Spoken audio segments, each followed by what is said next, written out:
The bank tells you that your deposit interest rate is 4.5%, so your money is growing. But did you know? In reality, you're actually losing $740 every year.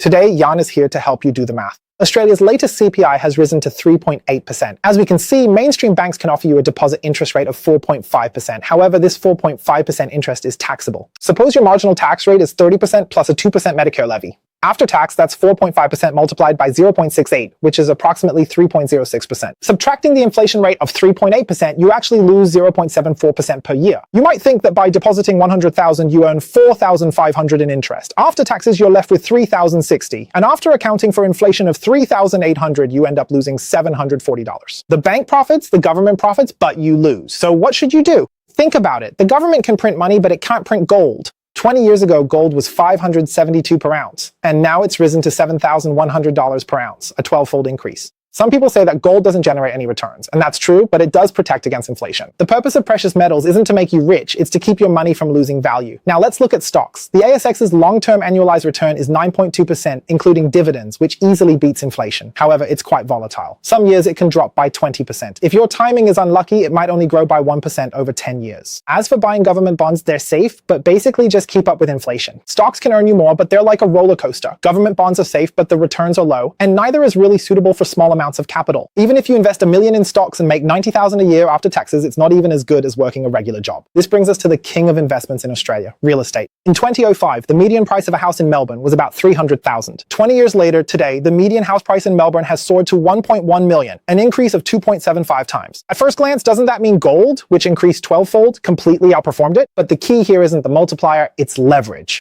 For a $400K house with 20% down, you only put in $80K. That $700K future profit is all leverage from that $80K house. You'd get a loan for a house, but never for gold, right? Initially, rent might barely cover the mortgage, requiring negative gearing for cash flow. Years later, rent rises, mortgage costs drop, and the house supports you. And most importantly, after your property appreciates in value, you can cash out and buy your next one. This way, you can maintain a relatively high leverage over the long term, which is something that's very hard to achieve with other assets, using other people's money to make money for yourself. Of course, there are also some high-end investment items like luxury watches, famous paintings, luxury cars, and racehorses, but we won't go into those today. For most, average Australian property growth is 6.8%. Every year you wait, the entry cost rises. 20 years ago, you could start with $80,000. Now you need $220,000. Instead of the bank, diversify into better assets. What's the best investment? Let me know below.